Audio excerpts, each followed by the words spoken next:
Bueno, el día de ayer en el Congreso estaba el fiscal en las comisiones conjuntas de Senado y Cámara hablando sobre la Justicia Especial para la Paz, pero en horas de la mañana, si fue ayer mismo que se llevaron a... Antes de ayer. Antes de ayer, en horas de la mañana, después de presentarse en la Fiscalía por unos procesos que tiene después de haber dejado el cargo Marcelo Torres, quien fue alcalde en Magangué, lugar de donde proviene La Gata y fortín político de La Gata, que para quienes no la recuerdan es Emilce López, quien es dueña de Chance, pero además es de una corrupción y de familiaridad con el paramilitarismo y de toda la mafia que se maneja en esta zona del país.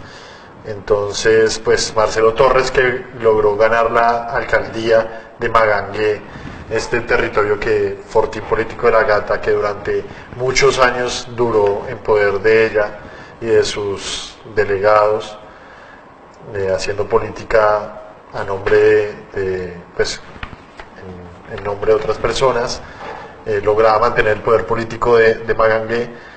Se logra ganar con Marcelo Torres y quitárselo de las garras de la corrupción de La Gata, y justamente después de acabar su periodo en la alcaldía empiezan a haber unas investigaciones por parte de la Fiscalía por corrupción. Entonces tenemos a Edgar, ¿el apellido? Perdón? Ortiz. A Edgar Ortiz, que pertenece al Partido del Trabajo, partido que apoyó a Marcelo Torres en la alcaldía de Magangué, para hablar un poco más de este caso. Buenas tardes. Bueno, Ricardo, buenas tardes, muchas gracias por la invitación. Me parece muy oportuno que en estos momentos en todos los medios de comunicación, especialmente los alternativos, empecemos a dialogar, a dar a conocer a la opinión pública una serie de hechos que desafortunadamente tenemos en el país en estos momentos y que dan un fiel reflejo de la situación que actualmente estamos viviendo. Bueno, ¿cómo llega Marcelo Torres a la alcaldía de Magangué? Bueno, hacia el 2011 se presentaba en varias regiones del país, pero especialmente en algunas de la costa, sobre todo en Magangué, que es una ciudad ubicada estratégicamente en un centro de comercio del norte del país, una situación bastante preocupante que hoy en día tiene una multiplicación de hechos, y es que allí hay la presencia de toda una actividad mafiosa contra el Estado de Derecho, que estaba borrando absolutamente todo, y ya era una situación muy asfixiante. Los pobladores de Magangué, entonces diferentes fuerzas, buscaron una salida en torno a eso, y por medio de una serie de conversaciones, de alianzas, escogieron a Marcelo. Marcelo Torres es oriundo de Magangué. Marcelo es un dirigente de años de la izquierda. Él nació del movimiento estudiantil del 71, ha ocupado una serie de cargos en diferentes instancias y es el secretario general del Partido del Trabajo de Colombia. Entonces, a través de una alianza, de una serie de conversaciones con distintos sectores, llegó allá y empezó a desarrollar su acción como alcalde. Bueno, ¿quién es La Gata y qué poder tiene en Magangué? Sí, La Gata es un personaje que, aunque estaba en una actividad trivial de la economía, fue adquiriendo mucho poder, y estuvo al lado de una serie de dirigentes de la zona, de diferentes departamentos de la costa atlántica, especialmente de Bolívar. Fue acumulando el poder a través de una alianza, sobre todo con sectores muy ligados al gobierno de Álvaro Uribe. Y a través de eso entonces empezó a ejercer una influencia sobre el nombramiento de alcaldes, sobre decisiones políticas de la región, y poco a poco fue tomándose el Estado todas las decisiones de la región y empezó a tener una participación activa, dijéramos, en todas las decisiones que habían en ese momento que emanaban del gobierno de Uribe. ¿Cuáles son las investigaciones que tiene Marcelo Torres en este momento? Sí, antes toca poner un poquito en contexto lo realizado, ¿no? Cuando Marcelo llega a la alcaldía, encuentra una situación bastante complicada, porque la alcaldía prácticamente no tenía ningún archivo, no tenía ningún seguimiento de las acciones, de las políticas que se habían llevado a cabo. Era una administración totalmente desordenada, donde cualquier puesto, cualquier acción, era dada con el visto bueno únicamente de la gata. Entonces, prácticamente cuando Marcelo llega, lo que hace es un proceso de reconstrucción del municipio. Le tocó adelantar una serie de obras esenciales para la población. Allá, fundamentalmente, la actividad es una actividad agrícola y también, por ser puerto, la gente vive de la actividad de pesca y además de una actividad comercial muy intensa. Entonces, pues se requiere todo lo que hay alrededor de esas tres actividades, dar una serie de bases para que eso, dar una serie de apoyos para que eso se pueda llegar a desarrollar. La labor de Marcelo consistió en eso, dar una serie de actividades, de programas, de adelantar programas, proyectos, en pos a dar una vida común y corriente que ese pueblo no la tenía, que Magangué no lo tenía. Bueno, ¿y cuáles son las investigaciones? Las investigaciones entonces son alrededor de dos obras fundamentales que se hicieron, una a través de poner unas instalaciones a funcionar para poder auxiliar a niños de Magangué, y otra sobre la base de unas acciones de la actividad económica del municipio. Bueno, ¿cuál es la mayor problemática que tiene el caso de Marcelo Torres? Como yo tengo entendido, es que se le pidió que no, pues se pidió a la Fiscalía que el caso no se llevara en Magangué, sino que se trasladara a Bogotá, y acá la Fiscalía de Bogotá se encargara de llevar todo este proceso de investigación. Sí, ahí hay una situación muy anómala, ¿no? Desde cuando Marcelo sale y empieza a ser investigado, hay todo un proceso en la Fiscalía. Ese proceso fue bastante complicado. Marcelo durante su alcaldía sufrió 2 atentados a él y a su familia, y después viene todo el prontuario de acusaciones. Cuando Marcelo sale de la alcaldía, entonces hay todo un procedimiento de que él se tiene que presentar a la Fiscalía.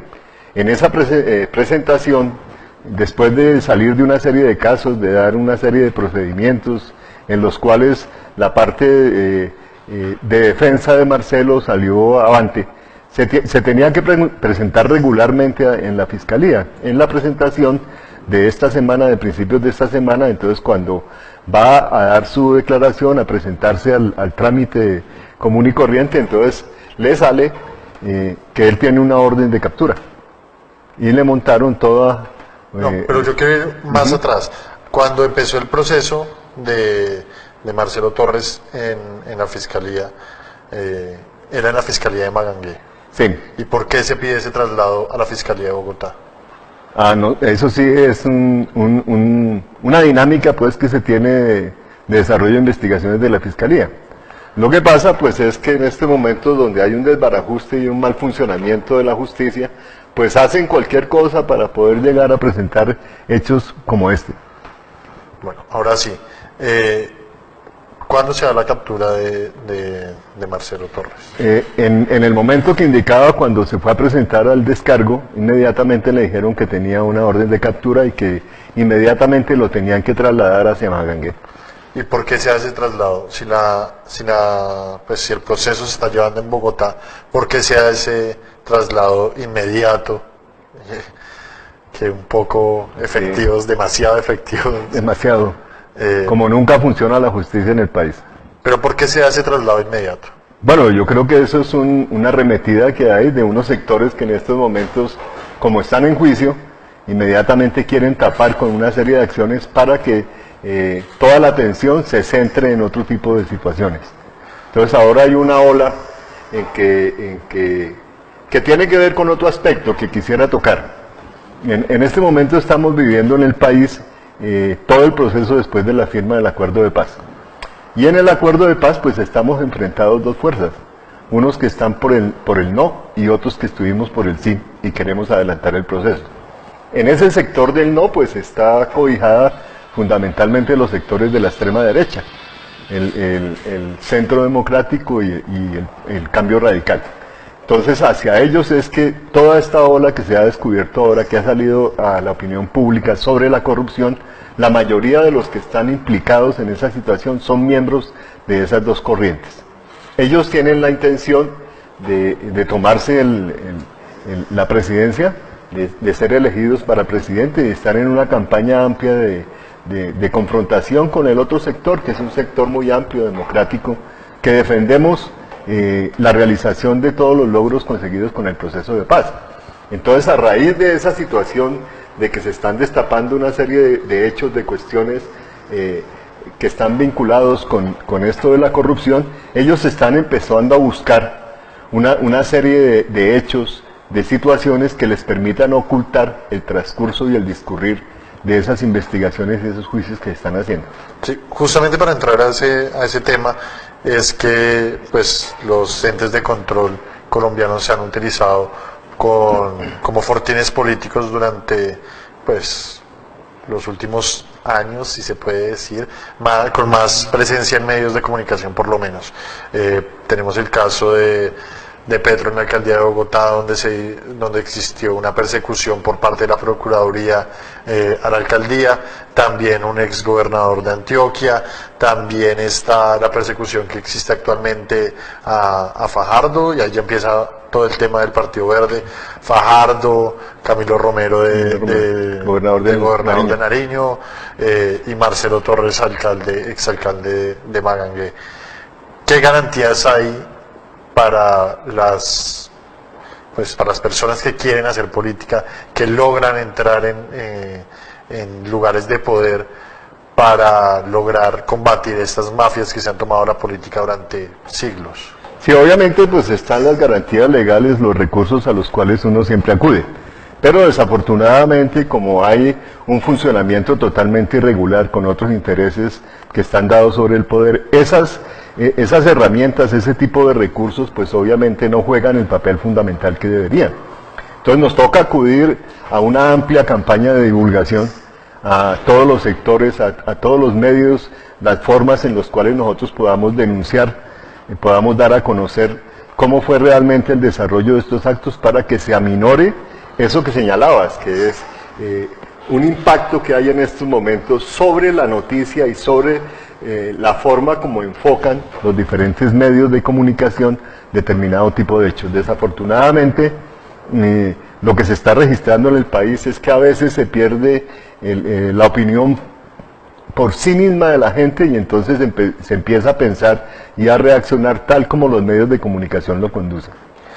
Bueno, además de que esta persecución, pues la primera que hablábamos del ex procurador que fue sacado por corrupción, llegó a su cargo el ex procurador Ordóñez, que ahora está buscando firmas para ser presidente de Colombia, pues fue sacado por corrupción porque llegó a ese cargo dándole puestos a los familiares de las personas que lo eligieron, y pues por corrupto lo echaron de la Procuraduría, y ahora llega a otro ente de control, la Fiscalía, un fiscal que ha estado inmerso siempre en labores de, pues, tanto como asesor de presidencia, como magistrado, ahora como fiscal, siempre ha estado en este círculo de la puerta giratoria en el tema judicial.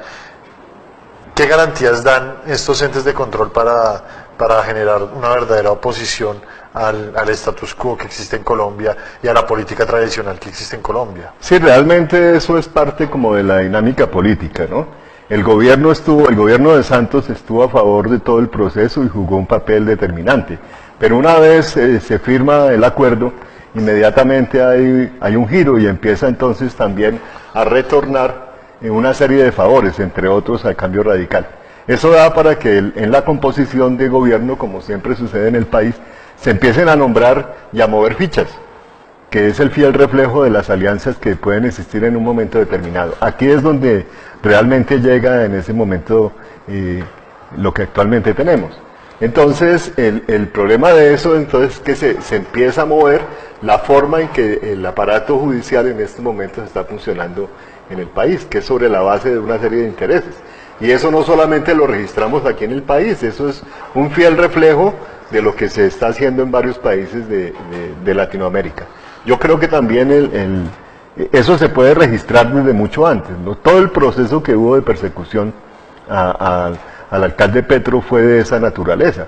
Fue impactar, fue empezar a rebuscar una serie de hechos, fue meterse en los detallitos, abrir una serie de boquetes que no tenían razón de ser, unos agujeros negros, para decirlo de una manera muy gráfica, donde se inculpaban a una serie de personas de actos que realmente no se cometían. Y esta es la misma forma que se ha procedido. Entonces, eso es lo que se ha montado de parte de la Fiscalía. Ayer la senadora Claudia López, pues en esta, y como abrimos el programa, contando lo que había pasado en el Congreso, le dijo al fiscal que la prueba que existía con Marcelo Torres era una firma que no era de Marcelo Torres, sino fue pues impuesta ahí. ¿Qué pruebas existen en el caso de Marcelo Torres? Sí, coincidencialmente, cuando en el Congreso Claudia estaba adelantando el debate contra la corrupción, nosotros hacemos parte del Partido Verde, en esa bancada en el Congreso ella estaba haciendo la denuncia sobre la corrupción, y en ese momento, cuando estaba enjuiciando algún tipo de cosas, fue cuando aparecieron los dos casos, el del gobernador de Nariño y el de Marcelo.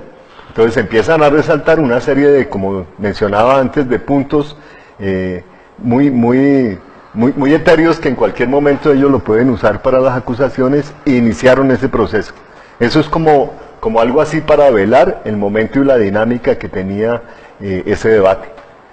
Y empiezan a resaltar una serie de actos, pero lo más preocupante ahí es que violaron todo el proceso, en el sentido de que inmediatamente lo trasladan, ni siquiera hay una notificación. Por esa razón, inmediatamente nosotros pusimos en alerta a la opinión pública, porque es algo que en un momento determinado atenta contra la vida de Marcelo. Sí, justamente ese creía que fuera el tema final de este espacio especial, y es: ¿qué garantías de seguridad existen para Marcelo Torres estando en Magangué? Muy pocas, porque después de la salida de Marcelo como alcalde, de nuevo volvieron las fuerzas que son proclives a la gata. Entonces ellos están controlando actualmente todo. En esa acusación Marcelo tiene una serie de pruebas, y afortunadamente hay un archivo de más de 500 folios que es lo que ha trabajado la defensa para poder llegar a hacer el trámite correspondiente. Y ahora le preguntan al alcalde y dice que desconoce, que ahí no hay ningún papel. Entonces se está jugando sobre esa situación que es muy desequilibrada. Ellos allá con el poder tienen todas las cosas para mover diferentes tipos de trámites, papeles, y entonces obviamente no es lo mismo un juicio aquí en Bogotá a uno en esa ciudad donde hay esa forma de poder de esas fuerzas retardatarias que en este momento tenemos en el país. Marcelo Torres, justamente en un trino, habló de que temía por la vida, por su vida, al ser trasladado así abruptamente a Magangué. ¿Qué tan cierto es este miedo? ¿Cómo se está velando por la seguridad de Marcelo Torres? Sí, es totalmente cierto. Durante su mandato, Marcelo 2 veces sufrió atentados. Y no solamente para él, sino también para su familia. Él tuvo que tener mucha precaución durante el desarrollo de todo el proceso, precisamente porque se tiene cuidado de que eso llegue a un ambiente en el cual la mafia es la que prima. Entonces obviamente al pasar él y ser trasladado, su juicio hacia Magangué, pues tiene unas situaciones bastante complicadas en torno a su seguridad. Por esa razón, lo que hemos iniciado, y estamos aprovechando todos los medios, las conversaciones, el contacto con nuestros amigos, tanto políticos como personales, para que se difunda la noticia. En el momento en que eso se desconozca, como hay tantos sucesos en el país, entonces fácilmente eso puede pasar desapercibido. Y las fuerzas que somos opositoras, los sectores que somos distintos a la ola del gobierno, pues tenemos unas condiciones bastante desfavorables. y en este momento pues lo único que nos puede salvar es la unidad en torno a esos propósitos. Bueno, justamente, yo no sé si Marcelo Torres sea o no sea culpable de lo que se le acusa, pero de lo que sí está claro es que no existen garantías en Magangué para llevar un proceso, que la Gata sigue teniendo demasiado poder en esta zona, que ya no existió atentados contra la vida de Marcelo, que actualmente existen y se volvieron a reagrupar en el poder político y en el poder de las instituciones de esta zona del país, y no entiendo por qué, si el proceso se estaba llevando en Bogotá, se trasladó inmediatamente otra vez a Magangué. Y hablando ya en panorama nacional, pues estamos viendo que justamente un fiscal que es elegido como cuota política de Cambio Radical se está, y que ha sido un partido golpeado duramente por los casos de corrupción y que ha perdido credibilidad totalmente, tanto así que la respuesta de las FARC con una propaganda que se me hizo bastante acertada, fue mediáticamente muy buena. Logra poner en evidencia que la gente en Colombia está pues cansada de la corrupción, de Cambio Radical. Entonces, para poder estabilizar estas causas de corrupción, saca un montón de casos que muchas veces se quedan en casos mediáticos que no logran llegar a ningún fin judicial, y simplemente se queda en que la opinión pública cree que hubo corrupción, cree que todos los políticos son iguales, tanto de los partidos de izquierda, derecha, que en muchos casos ha sido cierto, pero pues que los juicios se tienen que hacer con pruebas en los estrados judiciales y no se puede hacer mediáticamente como se está haciendo actualmente. Entonces, Edgar, muchísimas gracias por... No, a ustedes muchas gracias. Nosotros sí... lo último que tendría que decir es que nosotros sí estamos convencidos plenamente de que Marcelo no tiene ningún cargo de esos ni que merece ser castigado. Por el contrario, yo creo que el mejor testimonio lo tiene el pueblo de Magangué, que llegó a rescatar una vida común y corriente por los efectos de las acciones de Marcelo. Él lo que hizo fue reconstruir totalmente esa zona, y eso no solamente tuvo incidencia en el municipio, sino también en varias regiones de la costa. Y para nosotros es un orgullo que él haya hecho eso. Nos parece que es una contribución, no solamente porque pertenezca al Partido del Trabajo de Colombia, sino que él es un portaestandarte de todos los sectores que jugamos un papel democrático, que estamos comprobando y que realmente podemos aportarle a la nación. Y que desafortunadamente, por tener una serie de situaciones totalmente desventajosas, pues nos toca empezar a construir toda una serie de logros para que la población empiece a confiar de que hay una vía totalmente distinta a esa que hemos tenido gobernando y que quiere desconocer los acuerdos de paz. Bueno, muchísimas gracias. No, Ricardo, muchas gracias. Y vamos a estar muy pendientes del caso de Marcelo Torres, y pues creemos que si se le quitó el poder a las mafias, no se lo podemos devolver y castigar a los que se lo quitaron. Claro, con mucho gusto, y de parte nuestra, del Partido del Trabajo de Colombia, estamos continuando en este diálogo, en esta información, y cuando lo consideren necesario, por aquí estaremos. Bueno, muchísimas gracias. Gracias, mi amable. Hasta luego. Gracias.